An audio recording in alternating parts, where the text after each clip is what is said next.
If you want to create an ASP.NET Core application that contains login and accounts for your users and roles, like, well, manager role and user role and all of that, I want to show you an easy way on how you can set up such an application that implements all of that on the fly.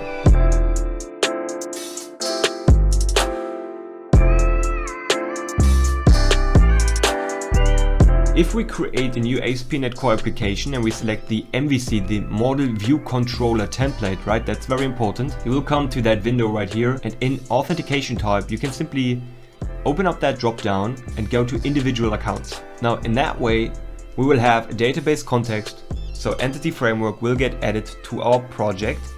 We will have a database structure, including a migration, all of that. That includes user roles, users, and so much more. Login form, a register form, submit and reset password, and all of that. So let's just create such a project and let me explain that a little bit more. Now, while the project is loading in the background, I want to show you our self-paced online course, the C# Progress Academy, which turns you into a full-stack C# developer by learning ASP.NET Core in depth, Angular, unit testing, and C# software design patterns. We offer a 14-day money-back guarantee, so this here is an online video course. It really has a lot of content, and I'm absolutely sure that this is the fastest way on how you can progress as a C# developer. So definitely check it out. You can find the link in the description below or popping up right now at the top right corner. Great, so here's our project. Now on the right side, I want you to pay attention. If I open up that data folder here, you can see that we have application DB context here, right? So this is something that now got automatically added. So entity framework, as you can see right here, got added to our project, and we have an application DB context, which is just our database context, right? It's an abstract, well, representation of our SQL. In that case, it's a relational database, right, of the structure of that database. If you're interested in learning more about C# and .NET and all of that, make sure to subscribe to our channel so that you no longer miss any upcoming videos, because you want to become a good developer and we can definitely help you with that.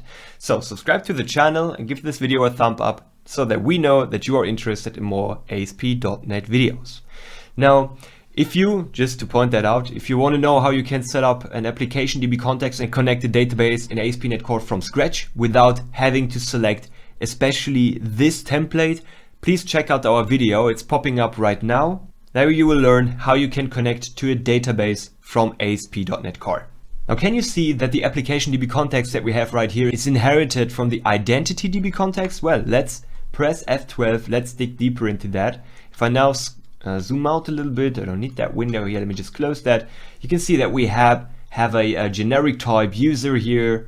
We also have some roles, some identity roles. So this is basically what entity framework in this template is delivering us by default. So we have roles and we have users. Now, if we take a look at the migrations folder here, you can see that we have a create identity schema. And if we open that up, you can see in the migration that we will create a table called ASP.NET roles, ASP.NET users, and you take a look, we got ID, username, normalized username, email confirmed, yes or true or false, right? It's a Boolean, phone number, logged out, and all of that. We also have claims, and one more interesting thing is for sure the ASP.NET user role. So am I a super admin? Am I a user? Am I an employee, a sales manager, whatever, right? So you can create and assign those roles using ASP.NET Core Identity.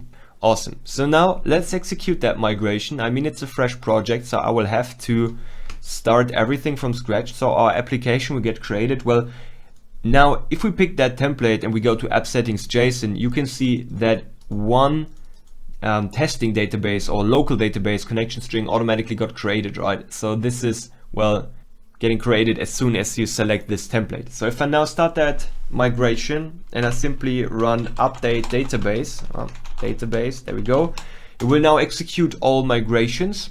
And well, since I haven't created the database yet, it will create one from scratch using that connection string that you can see right here. Now, afterwards, let's just give it a second.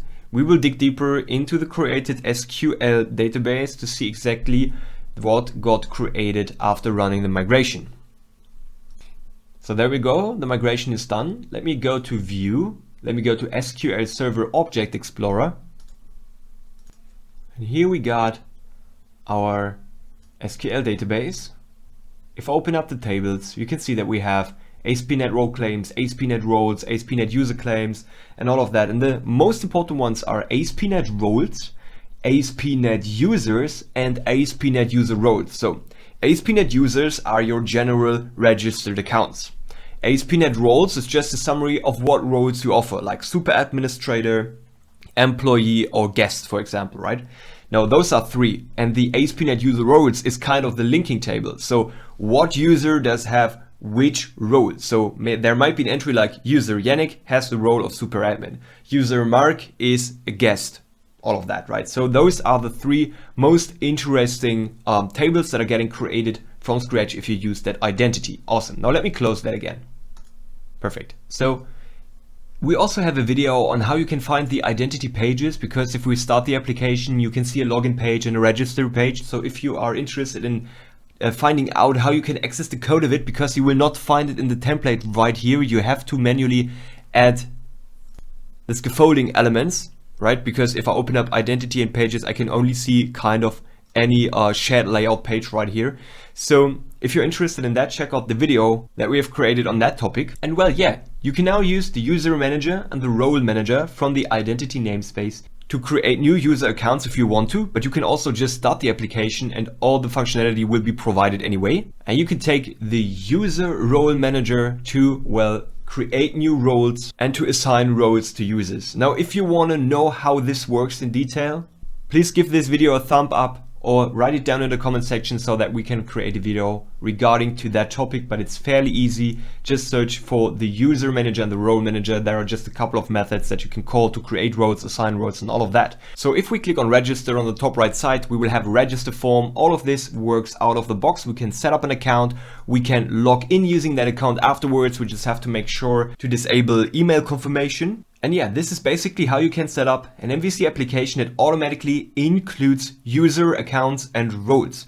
So as I said, if you want to add roles, and that's definitely something you want to do, go ahead and check out the user manager and the user role manager. Those are 2 classes provided from identity namespace. And if you want to see some videos on that, specifically on the roles, please write it down into the comments section below. Now, don't forget to subscribe to our channel so that you no longer miss any upcoming videos. And definitely check out our C# Progress Academy, your fastest way to become a full stack .NET developer.